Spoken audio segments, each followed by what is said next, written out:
ಕನಕಪುರ ಕಳೆದ ಭಾನುವಾರ ರಾತ್ರಿ ಮಳಗಾಲ ಗ್ರಾಮದ ವೆಂಕಟಯ್ಯನವರ ಮಕ್ಕಳು ಹಾಗೂ ಅವರ ಮೊಮ್ಮಗನ ಮೇಲೆ ನಡೆಸಿದ ಕೊಲೆ ಪ್ರಯತ್ನ ಖಂಡನೀಯವೆಂದು ವಿಧಾನ ಪರಿಷತ್ ಸದಸ್ಯ ಎಸ್ ರವಿ ಪತ್ರಿಕಾಗೋಷ್ಠಿಯಲ್ಲಿ ವಿಷಾದ ವ್ಯಕ್ತಪಡಿಸಿದ್ದಾರೆ. ಕನಕಪುರ ನಗರದ ಬೂದಿಕೇರಿಯಲ್ಲಿರುವ ತಮ್ಮ ಮನೆಯಲ್ಲಿ ಮಾಧ್ಯಮ ಪ್ರತಿನಿಧಿಗಳೊಂದಿಗೆ ಮಾತನಾಡುತ್ತಾ, ವೆಂಕಟಯ್ಯ ಮತ್ತು ಅವರ ಕುಟುಂಬದವರೊಂದಿಗೆ ನಮ್ಮ ಕುಟುಂಬ ಅವಿನಾಭಾವ ಸಂಬಂಧವನ್ನು ಹೊಂದಿದೆ. ಮಳಗಾಲ ಗ್ರಾಮ ನಮ್ಮ ಸ್ವಂತ ಹುಟ್ಟೂರಾಗಿದ್ದು, ನಮ್ಮ ತಂದೆಯವರ ಕಾಲದಿಂದಲೂ ಇಡೀ ಪರಿಶಿಷ್ಟ ಜಾತಿಯ ಕಾಲೋನಿಯ ವಾಸಿಗಳು ನಾವು ಒಂದೇ ಕುಟುಂಬದ ಸದಸ್ಯರಂತೆ ಅನ್ಯೋನ್ಯತೆಯಿಂದ ಬಾಳ್ವೆ ನಡೆಸಿಕೊಂಡು ಬಂದಿದ್ದೇವೆ. ಆದರೆ ಕಳೆದ ಭಾನುವಾರ ಕೆಲವು ಪುಂಡರ ಗುಂಪು ದಿವಂಗತ ವೆಂಕಟಯ್ಯನವರ ಮಕ್ಕಳಾದ ಲಕ್ಷ್ಮಣ್, ಗೋವಿಂದರಾಜು ಹಾಗೂ ಅವರ ಮೊಮ್ಮಗ ಹನೀಫನ ಮೇಲೆ ಮಚ್ಚುಲಾಂಗುಗಳಿಂದ ದಾಳಿ ನಡೆಸಿ ಕೊಲೆ ಪ್ರಯತ್ನ ಮಾಡಿರುವುದು ನಮ್ಮೆಲ್ಲರಿಗೂ ಆತಂಕ ತಂದಿದೆ ಎಂದಿದ್ದಾರೆ. ಕೊಲೆಗೆ ಯತ್ನ ನಡೆಸಿರುವ ಪುಂಡರ ಗುಂಪು ಒಳ್ಳೆಯ ನಡತೆಯುಳ್ಳವರಾಗಿಲ್ಲವಾಗಿದ್ದು, ಹಲವಾರು ಪ್ರಕರಣಗಳು ಇವರ ಮೇಲೆ ಇದ್ದು ಪೊಲೀಸರಿಗೆ ಬೇಕಾದ ವ್ಯಕ್ತಿಗಳಾಗಿದ್ದಾರೆ. ಈ ಹಿಂದೆ ಇವರನ್ನು ಗಡೀಪಾರು ಸಹ ಮಾಡಲಾಗಿದ್ದು, ಮತ್ತೆ ಗ್ರಾಮಕ್ಕೆ ಯಾಮಾರಿಸಿ ಬಂದು ಈ ಕೃತ್ಯ ಎಸಗಿದ್ದಾರೆ. ಕೂಡಲೇ ಪೊಲೀಸರು ಇವರನ್ನು ಬಂಧಿಸಿ ಕಾನೂನು ಕ್ರಮ ಕೈಗೊಳ್ಳುವಂತೆ ಒತ್ತಾಯ ಮಾಡಿದ್ದಾರೆ. ಈ ಘಟನೆಯಲ್ಲಿ ಹನೀಫಾ ಎಂಬ ಹುಡುಗನ ಕೈ ಕಟ್ಟಾಗಿದೆ. ಇವರ ತಂದೆ ಮಾಜಿ ಜಿಲ್ಲಾ ಪಂಚಾಯಿತಿ ಅಧ್ಯಕ್ಷರಾಗಿದ್ದು, ನಮ್ಮ ಪಕ್ಷದ ನಿಷ್ಠಾವಂತ ಮುಖಂಡರಾಗಿದ್ದಾರೆ. ಮೊನ್ನೆಯಷ್ಟೇ ನಮ್ಮ ನಾಯಕರಾದ ಉಪಮುಖ್ಯಮಂತ್ರಿ ಡಿ.ಕೆ. ಶಿವಕುಮಾರ್ ಅವರು ಬೆಂಗಳೂರಿನಲ್ಲಿ ಆಸ್ಪತ್ರೆಯಲ್ಲಿರುವ ಹನೀಫನ ಆರೋಗ್ಯ ವಿಚಾರ ಮಾಡಿದ್ದಾರೆ. ಆರೋಪಿಗಳು ಯಾರೇ ಆಗಿರಲಿ ಕಠಿಣ ಕಾನೂನು ಕ್ರಮ ತೆಗೆದುಕೊಳ್ಳುವಂತೆ ಪೊಲೀಸರಿಗೆ ತಿಳಿಸಿದ್ದಾರೆ. ಮತ್ತೆ ಆರೋಪಿಗಳಿಗೂ ನಮಗೂ ಯಾವುದೇ ರಕ್ತ ಸಂಬಂಧವಿಲ್ಲ. ಇವರು ನಮ್ಮ ಸಂಬಂಧಿಕರು ಎಂದು ಕೆಲವರು ನಮ್ಮ ಮೇಲೆ ಬೊಟ್ಟು ಮಾಡಿ ತೋರಿಸಿದ್ದಾರೆ. ನಮ್ಮ ಗ್ರಾಮದ ಹೆಣ್ಣನ್ನು ಮದುವೆಯಾಗಿದ್ದಾರೆ ಹೊರತು ನಮಗೂ ಇವರಿಗೂ ಯಾವುದೇ ಸಂಬಂಧವಿಲ್ಲವೆಂದಿದ್ದಾರೆ. ಈ ಸಂದರ್ಭದಲ್ಲಿ ನಗರಸಭಾ ಸದಸ್ಯರಾದ ಕಾಂತರಾಜು, ಹಲ್ಲೆಗೊಳಗಾದ ಚೆಲುವರಾಜು, ಗೋವಿಂದರಾಜು, ಕಾಂಗ್ರೆಸ್ ಮುಖಂಡ ಮಾರುತಿಯರವರು ಉಪಸ್ಥಿತರಿದ್ದರು. ಕೆಲವರು ಆ ಘಟನೆ ಬಗ್ಗೆ ನಾನು ಮೊದಲೇ ಹೇಳ್ತೀನಿ. ಮೊನ್ನೆ ಭಾನುವಾರ ತಡರಾತ್ರಿ ನಡೆದಂಥ ಘಟನೆಯಲ್ಲಿ ನಮ್ಮ ಜಿಲ್ಲಾ ಪಂಚಾಯಿತಿಯ ಮಾಜಿ ಅಧ್ಯಕ್ಷ, ನಮ್ಮದೇ ಪಕ್ಷದವರು, ನಮ್ಮ ಆತ್ಮೀಯ ಮಿತ್ರ ಕೂಡ ವೈರ್ಮುಡಿ, ಮೊದಲನೇ ರಾಮನಗರ ಜಿಲ್ಲೆ ಆದಾಗ ಡಿ.ಕೆ. ಶಿವಕುಮಾರ್ ಅವರು ವಿಶೇಷ ಆಸಕ್ತಿಯನ್ನು ವಹಿಸಿ ಬೆಂಗಳೂರು ಗ್ರಾಮಾಂತರ ಹಾಗೂ ರಾಮನಗರ ಆದಾಗ ಮೊದಲನೇ ಜಿಲ್ಲಾ ಪಂಚಾಯತಿಯಲ್ಲಿ ನಮ್ಮ ಬಹುಮತ ಇಲ್ಲದಂಥ ಸಂದರ್ಭದಲ್ಲಿ ನಮ್ಮ ಪಕ್ಷದಲ್ಲಿ ಸಾಮಾನ್ಯ ಸ್ಥಾನ ಆಗಿತ್ತು. ಅವತ್ತು ಸಾಮಾನ್ಯ ಸ್ಥಾನ ಆಗಿತ್ತು. ಆ ಸಾಮಾನ್ಯ ಸ್ಥಾನಕ್ಕೆ ಒಬ್ಬ ಪರಿಶಿಷ್ಟ ಜಾತಿಗೆ ಸೇರಿದಂಥ ಕೋಡಿಹಳ್ಳಿ ಭಾಗವನ್ನು ಪ್ರತಿನಿಧಿಸುತ್ತಿದ್ದಂಥ ವೈರ್ಮುಡಿಯನ್ನು ಅವತ್ತು ಒಬ್ಬ ಡಬಲ್ ಗ್ರಾಜ್ಯುಯೇಟ್ ಅನ್ನೋ ಒಂದು ದೃಷ್ಟಿಯಿಂದ ಅವತ್ತು ಜಿಲ್ಲಾ ಪಂಚಾಯತಿ ಅಧ್ಯಕ್ಷರನ್ನಾಗಿ ಮಾಡಿದ್ದು. ಅವರು ವೈರ್ಮುಡಿ ಕೂಡ ಪಕ್ಷದ ನಿಷ್ಠಾವಂತ ಕಾರ್ಯಕರ್ತ. ಪಕ್ಷಕ್ಕೆ ಒಬ್ಬ ಸಾಮಾನ್ಯ ಕಾರ್ಯಕರ್ತನ, ಬೇರು ಮಟ್ಟದ ಕಾರ್ಯಕರ್ತನಿಂದ ಹಿಡಿದು ಜಿಲ್ಲಾ ಪಂಚಾಯತಿ ಅಧ್ಯಕ್ಷನವರೆಗೂ ಭಾಳ ಇವತ್ತಿಗೂ ಕೂಡ ಅವನು ವೈರ್ಮುಡಿ ವೈಯಕ್ತಿಕವಾಗಿ ಪಕ್ಷಕ್ಕೆ ಒಂದು ಆಸ್ತಿ ಇದ್ದಂಗೆ ದುಡ್ಕೊಂಡು ಬರ್ತಾ ಇರ್ತಕ್ಕಂಥ ಒಂದು ಪಕ್ಷ ನಿಷ್ಠೆನೇ ಯಾವತ್ತೂ ಕೂಡ ಬೇರೆ ಕಡೆ ತೋರಿಸ್ತಂತಾರಲ್ಲ ಅಂಥ ಒಬ್ಬ ವೈರ್ಮುಡಿ ನಮ್ಮ ನಿಷ್ಠಾವಂತ ಸ್ನೇಹಿತ ಕೂಡ. ಅವರ ಮಗ ಅನೀಶ್ ಅಂತ, ಅವರು ವೈರ್ಗುಡಿಗೆ ಹೆಣ್ಣು ನಮ್ಮೂರದು, ಮಳಗಾಳದು ವೈರ್ಗುಡಿಗೂ ಈ ನಮ್ಮ ವೆಂಕಟಯ್ಯ ಅಂತೇಳಿ ನಮ್ಮ ತಂದೆ ಕಾಲದಿಂದಲೂ ವೆಂಕಟಯ್ಯ ಚಿಕ್ಕಮ್ಮ ಅಂತೇಳಿ ಅವ್ರ ತಾಯಿ ನಮ್ಮ ಅವ್ರ ಮಗಳು ಮದುವೆ ಆಗಿರುತ್ತೆ. ಬಾ ಕೂತೋ ಬರ್ತಿ ಕೂತೋ ಇಲ್ಲ ವಿಚಾರ ಕೂತೋ ಇಲ್ಲದೆ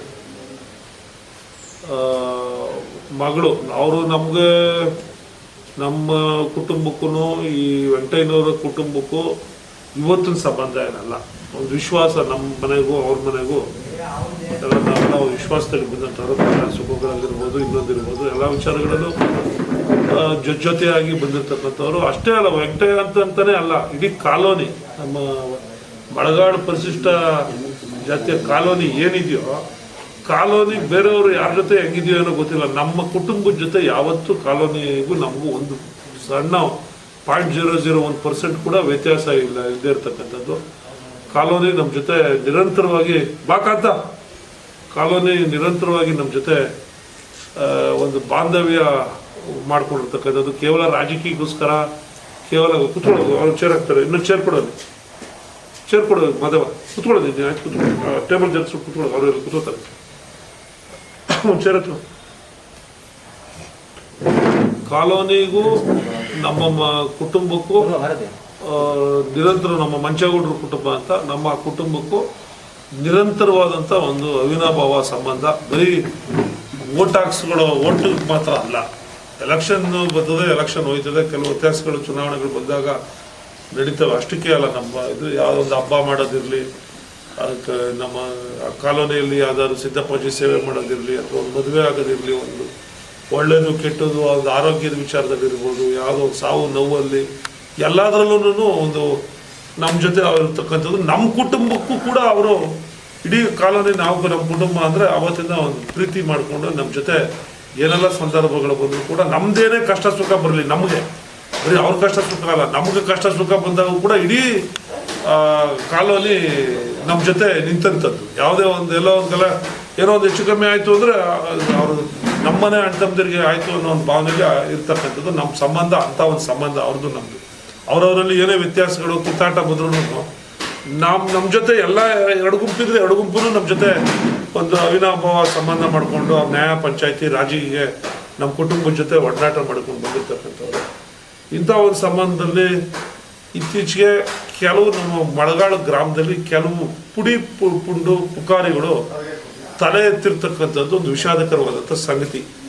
ಕೆಲವು ದಿನಗಳಿಂದ ಯಾವುದೋ ಒಂದು ಗುಂಪು ಮಾಡಿಕೊಂಡು ಯಾರು ನಾನು ಆಗಲೇ ಹೇಳಿದಾಗೆ ಮಳಗಾಳ ಗ್ರಾಮದಿಂದ ಹೆಣ್ಣು ಕೊಟ್ಟು ಹೊರಗಡೆ ಇರ್ತಕ್ಕಂಥವ್ರು ಹೋಗಿರ್ತಕ್ಕಂಥವ್ರು ನೆಲ ಇಲ್ದಿದ್ದವ್ರು ಬಂದೊಂದಷ್ಟು ಜನ ಊರಲ್ಲಿ ಸೇರಿಕೊಂಡು ಅವರು ಸವರ್ಣೀಯರೇ ಇರ್ಬೋದು, ಇನ್ನೊಂದು ಜಾತಿನೇ ಇರ್ಬೋದು, ಬಂದಿಲ್ಲಿ ಅವ್ರ ವರ್ತನೆ ಖಂಡನೀಯವಾದಂಥದ್ದು. ಇತ್ತೀಚೆಗೆ ಸ್ವಲ್ಪ ಏನೋ ಗುಂಡಾಗಿರಿ ಪ್ರವೃತ್ತಿ ತೋರಿಸ್ಕೊಂಡು ಬರ್ತಾ ಇದ್ದಾರೆ. ಇದರಲ್ಲಿ ವಿಶೇಷವಾಗಿ ಇವ್ನು ಯಾರೋ ಹೆಸರು ಹೇಳೋಕ್ಕೂ ಕೂಡ ನನಗೆ ಮುಜುಗರ ಆಯ್ತದೆ. ಅವ್ರ ಹೆಸರು ನಾನು ಇನ್ನೂ ನೋಡೇ ಇಲ್ಲ, ಅವ್ರು ಹೆಂಗವ್ರೆ ಅನ್ನೋದು ನನಗೆ ಅವ್ರ ವೈಯಕ್ತಿಕವಾಗಿ ಅವ್ರ ನನಗೆ ಪರಿಚಯನೂ ಇಲ್ಲ, ಮುಖ ಪರಿಚಯ ಕೂಡ ನನಗೆ ಅವ್ರಿಗಿಲ್ಲ. ಅವರು ಯಾರೋ ಹರ್ಷ ಅಂತ ಉರುಪ್ ಕೈಮಾ ಅಂತ ಅವನು ಲೀಡ್ರ್ ಅಂತೆ, ಅವನು ಲೀಡರ್ ಆಗಿರ್ತಕ್ಕಂಥವ್ರು. ಒಂದು 2-3 ಇನ್ಸಿಡೆಂಟು ಇದಕ್ಕೆ ಮುಂಚೆ ಗ್ರಾಮದಲ್ಲಿ ಮಾಡಿದ್ದಾರೆ. ಸವರ್ಣೀಯರ ಕೇರಿಲೂ ಮಾಡವ್ರೆ, ಅವರು ಈಗ ಪರಿಶಿಷ್ಟ ಕಾಲೋನಿಯಲ್ಲಿ ಕೂಡ ಅವರು ಈ ಘಟನೆಗಳನ್ನ ಮಾಡವ್ರೆ. ಇದ್ರ ಜೊತೆಗೆ ಬೇರೆ ಬೇರೆ ಕಡೆ, ಬರೀ ಮಳಗಾಳ ಅಷ್ಟೇ ಅಲ್ಲ, ಕನಕಪುರ ಟೌನಲ್ಲಿ ಮೇಗಳು ಬೀದಿ ಎಲ್ಲ ಹುಣಸ್ತಳ್ಳಿ ಇದ್ರ ಹತ್ರ ಕೋಟಳ್ಳಿ ತಮಿಳುನಾಡು ದಗನಿಕೋಟೆಯಲ್ಲೂ ಕೂಡ ಮಾಡಿರೋದು. ಅಂದ್ರೆ 10 ಇನ್ಸಿಡೆಂಟ್ಸ್ ಇವರು ಬೇರೆ ಬೇರೆ ಕಡೆ ಇವರು ಮಾಡಿಕೊಂಡು ರೌಡಿಸಮ್ ಮಾಡೋದನ್ನ ಒಂದು ಚಟ ಪ್ರವೃತ್ತಿ ಮಾಡ್ಕೊಂಡಿದ್ದಾರೆ ಈ ಗುಂಪು ಇದು. ಇನ್ನ ತಲೆಗೆ ಬಟ್ಟೆ ಇಲ್ಲದೆ ಇದ್ದಂಥ ಕಿರ್ಕೆ ಪುಡಾರೀಶ್ವಕಿ ಇರೋಂಥವ್ರು ಇದಾದ ಒಂದು ಗುಂಪು ಮಾಡ್ಕೊಂಡವ್ರೆ. ನಾವುಗಳನ್ನೇ ಮೊದಲು ಇನ್ಸಿಡೆಂಟ್ ಆದಾಗ ಇದ್ಯಾಕೋ ಊರಲ್ಲಿ ನೆಮ್ಮದಿ ಕೆಡುವಂಥದ್ದು ಅಂತೇಳಿ, ಆಮೇಲೆ ನಾವು ನಮ್ಮ ಕುಟುಂಬ ಅಂತಲ್ಲ, ನಮ್ಮ ಇಡೀ ಮಳೆಗಾಳಲ್ಲಿ ಯಾವತ್ತೂ ಜಾತಿ ವೈಷಮ್ಯದ ಗಲಾಟೆಗಳಿಲ್ಲ. ನಾವೆಲ್ಲ ಜಾತಿ ಜನಾಂಗ ಊರಲ್ಲಿ ಎಲ್ಲ ಜಾತಿಯವರು ಅವರೇ, ದಲಿತರವ್ರೆ, ಒಕ್ಕಲಿಗರವ್ರೆ, ಕುಂಚಿಟಿಗರವ್ರೆ, ಗೊಲ್ಲರವ್ರೆ, ಅರಸುಗಳವ್ರೆ, ಕುಂಬಾರರವ್ರೆ, ನಮ್ಮ ಎಲ್ಲ ಜಾತಿ ಜನಾಂಗಗಳು ಅವರೇ. ಎಲ್ಲರೂ ಅವ್ರವ್ರ ಪಾಡ್ಗೆ ಅವರು ಬದುಕೋದಕ್ಕೆ ಮಾಡ್ತಾರೆ. ನೀವು ನೋಡ್ಬೋದು ಮಳೆಗಾಲ ಸುತ್ತ ಅರ್ಕಾವತಿ ನದಿಗೆ ಹೊಂದ್ಕೊಂಡಿರೋಂಥವ್ರು, ನೀವು ಒಂದು ಕುಂಟೆ ಜಾಗ ಖಾಲಿ ಇಲ್ಲ ನಮ್ಮೂರ ಹತ್ರ. ವ್ಯವಸಾಯ ಮಾಡೋ ಜಾಗ ನೀವು ಯಾರೋ ನೋಡ್ಬೋದು. ಎಲ್ಲ ಒಂದು ಸ್ವಲ್ಪ ಬಿಟ್ರೆ ಈ ಇಷ್ಟೆಲ್ಲ ನಗರಕ್ಕೆ ಹತ್ತಿರವಾಗಿದ್ರು ಈ ಕಮರ್ಷಿಯಲ್ ವಾಣಿಜ್ಯೀಕರಣ ಆಯ್ತಾರ ಸಂದರ್ಭದಲ್ಲಿ ಒಂದಡಿ ಕುಂಟೆ ಜಾಗ ಬಿಡಲಿಲ್ಲ. ಮೊದಲು ಹೂವು ಬೆಳೀತಿದ್ರು, ಭತ್ತ ಬೆಳೀತಿದ್ರು, ಈಗ ರೇಷ್ಮೆ ಕಡೆ ವಾಲವರೆ ಮತ್ತು ಸೀಮೆ ಹುಲ್ಲು ಹಾಕ್ಕೊಂಡು ಭಾಳ ಶ್ರಮಜೀವಿಗಳು ಮಳೆಗಾಳವರು ಅಂದರೆ ಭಾಳ ಶ್ರಮಜೀವಿಗಳು, ದುಡಿದು ತಿಂತಕ್ಕಂಥ ಒಂದು ಪ್ರವೃತ್ತಿ ಇರ್ತಕ್ಕಂಥ ಜನ ನಮ್ಮ ಮಳೆಗಾಳಿನ ಜನ. ಅವರಲ್ಲಿ ಇದ್ಯಾವುದೋ ಇದು ಕಳೆ ಪಾರ್ಥೇನಿಯಂ ಕಳೆ ಇದ್ದಂಗೆ ಒಂದು 4-5 ಮಾಡವ್ರೆ. ನಾವೆಲ್ಲ ಸೇರಿ ಒತ್ತಡ ಹಾಕಿ ಪೊಲೀಸ್ನವರು ಅವ್ರ ಡ್ಯೂಟಿ ಅವ್ರು ಮಾಡಿದ್ರು. ಇವ್ರಿಗೆ ಏನು ಕೇಸ್ ಹಾಕ್ಬೇಕು ಕೇಸ್ ಹಾಕಿ ಇವ್ರನ್ನೆಲ್ಲ ಜೈಲಿಗೆ ಕಳಿಸಿ ಎಲ್ಲ ಮಾಡಿದ್ರು. ಜೊತೆಗೆ ಏನು ಮಾಡಿದ್ರು, ಇಲ್ಲ ಜೈಲಾಗಿ ಇವತ್ತು ಬೇಲುಗಳು ಭಾಳ ಸಿಗುವಂಥದ್ದು. ನಾನು ನ್ಯಾಯಾಂಗದ ಬಗ್ಗೆ ಮಾತಾಡೋಕೆ ಹೋಗಲ್ಲ, ವ್ಯವಸ್ಥೆ ಬಗ್ಗೆ, ಬಟ್ ಬೇಲ್ಗಳಾಗೋಗಿರೋದ್ರಿಂದ ನಮ್ಗೆ ಶಾಶ್ವತವಾಗಿ ಒಂದು ಪರಿಹಾರ ಬೇಕು ಅಂತೇಳಿ ಗಡಿಪಾರು ಪೊಲೀಸ್ನವ್ರು ಗಡಿಪಾರು ಮಾಡಿದ್ರು. ಇವನು ತುಮಕೂರು ಜಿಲ್ಲೆಗೆ ಗಡಿಪಾರು ಮಾಡಿರೋದು, ತುಮಕೂರು ಜಿಲ್ಲೆ ಬಿಟ್ಟು ಆಚೆ ಬರಬಾರ್ದು ಅನ್ನೋ ಒಂದು ದಿಸೆ ಇಟ್ಕೊಂಡು ಅಲ್ಲಿಗೆ ಗಡಿಪಾರು ಮಾಡಿದ್ರು.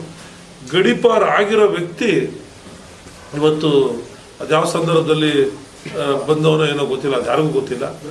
ಇವರ್ಯಾರೋ ನಮ್ಮ ವೈರ್ಗುಡಿ ಮಗ ಅನೀಶ್ ಅವನು ಏನು ಅವ್ರ ಪಾಡ್ಗವರು ಏನು ಇವರೇನು ಅನೀಶ್ ಏನು ಅವ್ರ ಸವಾಸಕ್ಕೇನು ಹೋಗಿರಲ್ಲ, ಇಲ್ಲ ವೈಯಕ್ತಿಕವಾಗಿ ಇವ್ರಿಗೂ ಅವನಿಗೂ ಮೊದಲಿಂದನೂ ದ್ವೇಷವಾಗ ಸಂದರ್ಭದಲ್ಲಿ ಇವ್ರ ಮೇಲೆ ಅನಾವಶ್ಯಕವಾಗಿ ತೀಟ ತೆಗೆದು ಅದೇ ಅಲ್ಲಿಗೆ ಚೆಲುವರಾಜು ಆ ಸಂದರ್ಭದಲ್ಲಿ ಹೋಗೋಣ ಭಾವ ಹರೀಶ್ ಅವರ ಮಾವ, ಸ್ವಂತ ಮಾವ.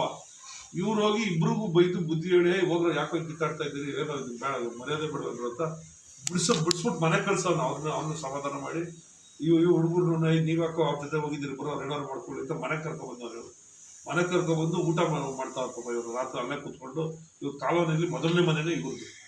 ಕಾಲೋನಿ ಎಂಟ್ರಿ ಆ ಕಡೆಯಿಂದ ಎಂಟ್ರಿ ಆದರೆ ಮೊದಲನೇ ಮನೆನೇ ಅವ್ರು. ಇವ್ರು ಪಾಡಿ ಇವ್ರು ಊಟ ಮಾಡ್ಕೊಂಡವ್ರು. ಏಕಾಏಕಿ 6 ಜನ, ಬಹುಶಃ 6 ಜನ ಇರುತ್ತೆ, 6 7 6 ಜನ ಏನೋ ಏಕಾಏಕಿ ಲಾಂಗ್ ಬೋರ್ಡ್ ಎತ್ಕೊಂಡು ಮಾರಣಾಂತಿಕವಾಗಿ ಮಾಡಿರ್ತಕ್ಕಂಥ ಗಲಾಟೆ. ಅವರು ಕೊಲೆಗೆ ಪ್ರಯತ್ನ ಪಟ್ಟವ್ರೆ. ಅವ್ರಿಗೆ ಏನು ಮಾಡ್ತಾ ಇದ್ದೀವಿ ನಾವು ಅಂತಕ್ಕಂಥದ್ದೆಲ್ಲ ಕುಡಿದಿರೋ ಉನ್ಮಾದದಲ್ಲಿ ಅವರು ಇವ್ರನ್ನ ಬರೀ ಹೊಡಿಬೇಕು, ಎದುರಿಸ್ಬೇಕು, ಬದರಿಸ್ಬೇಕು ಅನ್ನೋ ಅಲ್ಲೇ ಅಲ್ಲ. ಅದು ಇವ್ರು ಕೊಲೆನೇ ಮಾಡೋದಕ್ಕೆ ಹೋಗೋರೆ. ಅವನು ಕೈ ಕೊಟ್ಟವನೇ ತಪ್ಪಿಸ್ಕೊಳ್ಳೋಕೆ, ಕತ್ತಿಗೆ ಕತ್ತರಿಸಕ್ಕೆ ಹೋಗೋರೆ. ಕೈ ಕೊಟ್ಟವನು. ಕೈ ಕೊಟ್ಟಾಗ ಕೈನೇ ಕತ್ತರಿಸೋಗುತ್ತೆ. ಅದನ್ನ ತಡೆಯಕ್ಕೆ ಬಂದದ್ದು ಲಕ್ಷ್ಮಣ ಅಂತೇಳಿ ತಮ್ಮ, ಚೆಲುವರಾಜು ತಮ್ಮ PhD ಬೇಕಾದ್ರೆ ಕೆಲಸ ಮಾಡ್ತಾನೆ ಅವನು. ಅವನಿಗೆ ತಲೆಗೆ ತೀವ್ರತರವಾಗಿ ಅವನಿಗೆ ಹೊಡೆದವ್ರೆ. ಈ ಗೋವಿಂದರಾಜ್ ಇವನು ಪಾಪ ಮನೆ ಒಳಗಡೆ ಇದ್ದ, ಅವನು ಇನ್ನೊಬ್ಬ ತಮ್ಮ, ಅವನು ಆಚೆಗೆ ಬಂದವನೇ. ಇವನಿಗೂ ಹೊಡೆದು ತಳ್ಳಾಟ ಇವನಿಗೂ ಮಾಡವ್ರೆ. ಹೆಂಗೂ ಇವ್ರ ಮನೆ ಹೆಣ್ಮಕ್ಳು ಹೆಂಗಸ್ರುಗಳು ಅವ್ರ ಪಾಪ ಅವ್ರವ್ರ ಕೆಲಸ ಮಾಡ್ಕೊಂಡು ಇದ್ದೇ ಟೈಮಲ್ಲಿ ಇದೇ ಮಾಡ್ತಾ ಇದ್ದಾಗ ಏನು ಗಲಾಟೆ ನಡೀತಾ ಇದ್ದಲ್ಲ ಆಚೆ ಅಂತ ಬಂದಾಗ ಅವ್ರ ಮೇಲೆಲ್ಲ ಎಳೆದಾಡಿ ತಳ್ಳಾಡಿ ಅವ್ರಿಗೆಲ್ಲ ಲಾಂಗಲ್ಲಿ ಹೊಡೆಯಕ್ಕೆ ಹೋಗಿ ಹೊಡೆದವ್ರೆ. ಇವರು ತಪ್ಪಿಸ್ಕೊಂಡವ್ರು ಹರೀಶ್. ಅಲ್ಲಿಂದ ಓಡೋಗಿ ಪಕ್ಕದ ಮನೆ ಮಾಡಿ ಮೇಲೆ ಹತ್ತಿ ಮಾಡಿ ಮೇಲೆ ಹೊರಟವ್ರೆ. ಮಾಡಿ ಮೇಲೆ ಏನಾದ್ರು ಹೋಗ್ದೋಗಿದ್ರೆ ಅವ್ನ 100% ಅವ್ರನ್ನ ಕೊಲೆ ಮಾಡ್ತಿದ್ರಲ್ಲಿ ಯಾವುದೇ ಅನುಮಾನ ಇಲ್ಲ. ಇದು ಬಹಳ ದುರ್ಘಟನೆ, ಅತ್ಯಂತ ಖಂಡನೀಯವಾದಂಥ ಘಟನೆ. ಇವ್ರಿಗೆ ಯಾರಿಗೂ ಈ ರೀತಿ ಅಲ್ಲೇ ನಡೀತದೆ, ನಮ್ಮ ಮೇಲೆ ಹಿಂಗೆ ಯೋಜಿತವಾಗಿ ಬರ್ತಾರೆ ಇವರು ಅಂತಕ್ಕಂಥದ್ದು ಇವ್ರು ಯಾರು ನಿರೀಕ್ಷೆ ಮಾಡಿರಲಿಲ್ಲ. ಇಡೀ ಕಾಲದಲ್ಲಿ ಯಾರು ನಿರೀಕ್ಷೆ ಮಾಡಿರಲಿಲ್ಲ. ಅವರು ಏಕಾಏಕಿ ನುಗ್ಗಿ ಮಾಡಿರ್ತಕ್ಕಂಥ ಅವರು ಇದು ಚೆಲುವರಾಜ್ ಬಿಡಿಸಾದ್ಮೇಲೆ ಅವ್ರು ಕುತ್ಕೊಂಡು ಪ್ಲಾನ್ ಮಾಡಿ ಬಂದು ಹಿಂಗೆ ಅಟ್ಯಾಕ್ ಮಾಡಿರ್ತಕ್ಕಂಥದ್ದು.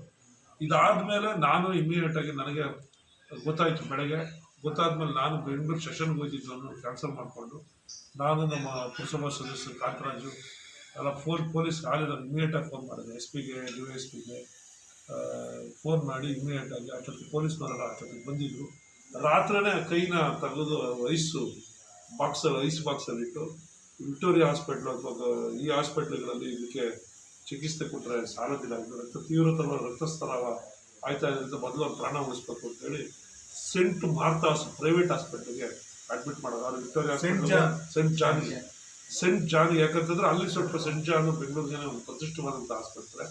ಅಲ್ಲಿ ಹಾಕಿದ್ರೆ ಸ್ವಲ್ಪ ಟ್ರೀಟ್ಮೆಂಟ್, ಅಲ್ಲಿ ಸ್ಪೆಷಲೈಸ್ಡ್ ಟ್ರೀಟ್ಮೆಂಟ್ ಸಿಗ್ತದೆ ಅನ್ನೋ ದೃಷ್ಟಿ ಇಟ್ಕೊಂಡು ಅಲ್ಲಿಗೆ ರಾತ್ರಿನೇ ಆಂಬುಲೆನ್ಸಲ್ಲಿ ಐಸ್ ಬಾಕ್ಸಲ್ಲಿ ಇಟ್ಟು ಮಾಡೋರೆ. ಅದಾದಮೇಲೆ ನಾನು ಬೆಳಗ್ಗೆ ಸ್ಪಾಟ್ ವಿಸಿಟ್ ಮಾಡಿದೆ ಅಧಿಕಾರಿಗಳ ಜೊತೆ ಮಾಡಾದ್ಮೇಲೆ ಹಿರಿಯ ಅಧಿಕಾರಿಗಳು ಎಲ್ಲರೂ ಕೂಡ SP ಆಗಿ ಎಲ್ಲರೂ ಸ್ಪಾಟ್ ವಿಸಿಟ್ ಮಾಡೋರು. ಆಮೇಲೆ ಅಲ್ಲಿ ಸೋಷಿಯಲ್ ವೆಲ್ಫೇರ್ ಡಿಪಾರ್ಟ್ಮೆಂಟಿಗೆ ಫೋನ್ ಮಾಡಿ, ನಾನು DC ಅವ್ರಿಗೆ ಫೋನ್ ಮಾಡಿ ಅಲ್ಲಿ ಟ್ರೀಟ್ಮೆಂಟಿಗೆ ತಗೊಳ್ತಕ್ಕಂಥ ವೆಚ್ಚನ ಇವ್ರಿಗೆ ಆಪ್ರೇಷನ್ ತಡ ಆಗಬಾರ್ದು, ಟ್ರೀಟ್ಮೆಂಟ್ಗೆ ದುಡ್ಡು ಕಟ್ಟಿಲ್ಲ ಅಂತ ನಿಧಾನ ಆಗಬಾರ್ದು ಅಂತೇಳಿ ಅವ್ರಿಗೇನು ಅದಕ್ಕೇನು ಜವಾಬ್ದಾರಿ ತಗೋಬೇಕು ಅದನ್ನು ಸಮಾಜ ಕಲ್ಯಾಣ ಇಲಾಖೆ ಹಿರಿಯ ಅಧಿಕಾರಿನೇ ನೇಮಕ ಮಾಡಿದ್ರು.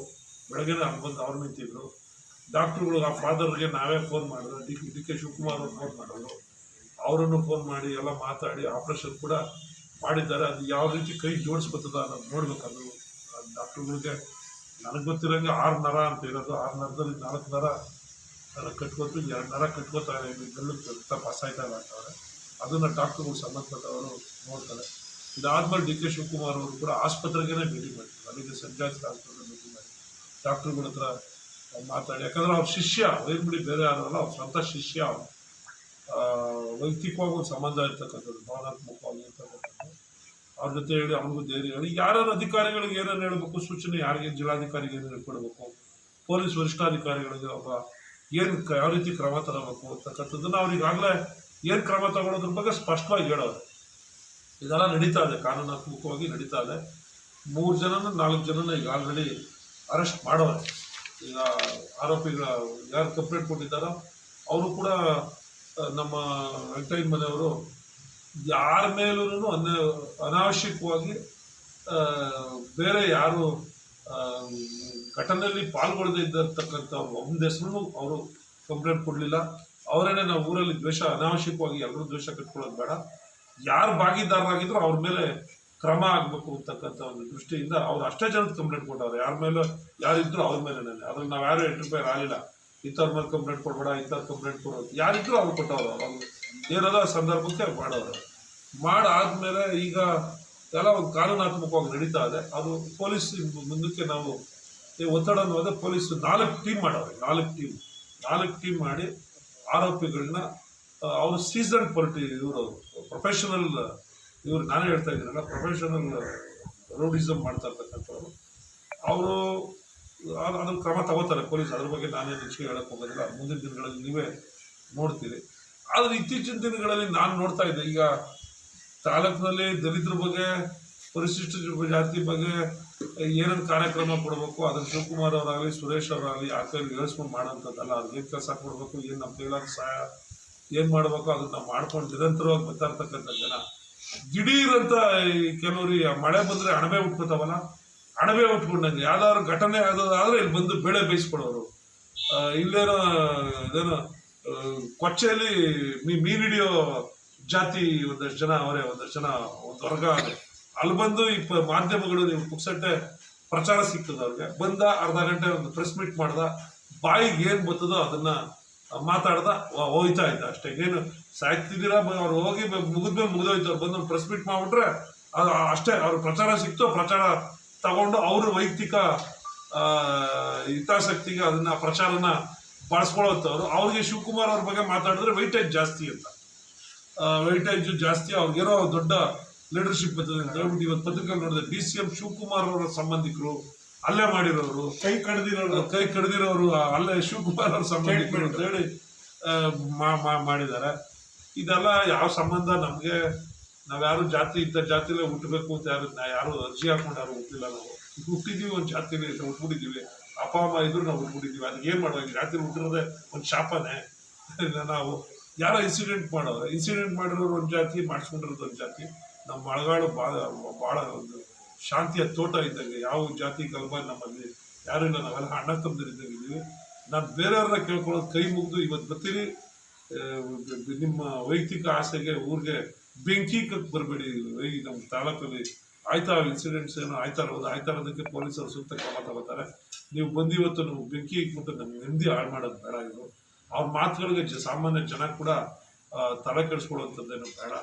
ಯಾವ ಸಂಬಂಧ ಯಾರಿಗೂ ಅಲ್ಲ ಮಾಡಿರೋರ್ಗೂ ಶಿವಕುಮಾರ್ ಅವ್ರಿಗೂ ನನಗೂ ಯಾವುದೇ ರೀತಿಯಾದಂಥ ಸಂಬಂಧ, ಸಂಬಂಧ ಆಗಲಿ ಯಾವುದೇ ಸಂಬಂಧ ಇಲ್ಲ. ಯಾರು ರಕ್ಷಣೆ ಮಾಡೋ ಹಿತಾಸಕ್ತಿನೂ ನಮಗಿಲ್ಲ. ಯಾರು ಮಾಡೋರೆ, ತಪ್ಪು ಮಾಡೋರೆ, ಏನದ ಕಾನೂನಲ್ಲಿ ಕಾನೂನು ರೀತಿಯ ಅವ್ರ ಮೇಲೆ ಕಟ್ಟುನಿಟ್ಟಾಗಿ ಕ್ರಮ ಜರುಗಿಸೋದಕ್ಕೆ ಈಗಾಗಲೇ ಸೂಚನೆ ಕೊಟ್ಟಾಗಿದೆ DCM ಅವರು. ಪೊಲೀಸರು ಕೂಡ ಏನು ಕೈಲಾಗದೇ ಇದ್ದವರೇನಲ್ಲ. ನಮ್ಮ ತಾಲೂಕಿನ, ನಮ್ಮ ರಾಜ್ಯದ ಪೊಲೀಸರು ಸಮರ್ಥವಾಗಿದ್ದಾರೆ. ನಮ್ಮ ಪೊಲೀಸರು ಇಂಥ ಪುಂಡ್ರುಗಳನ್ನ ಮಟ್ಟ ಹಾಕುವಂಥ ಶಕ್ತಿ ನಮ್ಮ ಪೊಲೀಸ್ ಪಡೆಗೆ ಅದೇ ಅಂತಕ್ಕಂಥ ನಮಗೆ ಒಂದು ನೈತಿಕವಾಗಿ ಒಂದು ಬೆಂಬಲ ಅದೇ. ಅವ್ರಿಗೊಂದು ಅವಕಾಶ ಕೊಟ್ಟಿದ್ದೀವಿ ಪೊಲೀಸ್ನವ್ರು ನೋಡೋಣ. ಅವ್ರು ಯಾಕಂದ್ರೆ ನಾವು ದಿಢೀರ್ನೆ ಒತ್ತಡ ಹಾಕ್ಬಿಟ್ರೆ ನಾಳೆನೇ ಏನೋ ಪವಾಡ ಮಾಡ್ಬಿಡು ಅಂತಲ್ಲ, ಅವ್ರು ಮಾಡಿ ತೋರಿಸ್ತಾರೆ ಪೊಲೀಸರು ಅನ್ನೋದೇನು ಅನ್ನೋದನ್ನ ಈ ವಿಚಾರದಲ್ಲಿ ಮಾಡ್ತಾರೆ. ಈ ಘಟನೆ ಆಗಬಾರ್ದು, ಇದು ಖಂಡನೀಯವಾದಂಥ ಘಟನೆ, ಇದು ನಾವು ಖಂಡಿಸ್ತೀವಿ. ಅದರಿಂದ ಇನ್ನು ಬೇರೆಯವ್ರು ಯಾರು ಬಂದು ಸುಮ್ಮನೆ ಭೇಟಿ ಮಾಡಿ ಸತ್ವನ ಹೇಳ್ತಕ್ಕಂಥದ್ದು ಅವ್ರ ಕರ್ತವ್ಯ, ಅವ್ರ ಸಾಮಾಜಿಕ ಕಳಕಳಿ ಬಗ್ಗೆ ನಮ್ದೇನು ಆಕ್ಷೇಪ ಇಲ್ಲ. ಆದ್ರೆ ಬಂದು ಪ್ರಚಾರ ಕೊಡ್ತಾರೆ ಅಂತೇಳಿ ಪುಕ್ಸಟ್ಟ ಪ್ರಚಾರಕ್ಕೆ DCM ಬಗ್ಗೆ ಇದರದನ್ನ ಮಾತಾಡಿ ಏನೋ ಬಣ್ಣ ಕಟ್ಟೋದು ಬೇಡ ಅಂತೇಳಿ. ನಿಮ್ಮ ಮುಖ್ಯನ ಅಂತ ಪುಕ್ಸಟ್ಟೆ ಪ್ರಚಾರನೂ ಪಡೆಯೋದು ಬೇಡ. ನೀವು ಕೂಡ ಅಂತ ಪುಕ್ಸಟ್ಟೆ ಪ್ರಚಾರ ಪಡೆಯೋರಿಗೆ ಸ್ವಲ್ಪ ನೋಡ್ಕೊಂಡು ಎಷ್ಟು ಬೇಕೋ ಆ ಚಿತಿಮಿತಿಯಾಗಿ ಪ್ರಚಾರ ಕೊಟ್ಟರೆ ಸಾಕು. ಇದು ಏನೋ ಒಂದು ಕಡೆ ಭಾವನೆಗಳಿಗೂ ಕೂಡ ಧಕ್ಕೆ ಆಗ್ತಕ್ಕಂಥ ವಿಚಾರ. ಇಷ್ಟು ಹೇಳಿ ನಾನು ನಿಮ್ಮನ್ನ ಕರೆದು ತುರ್ತಾಗಿ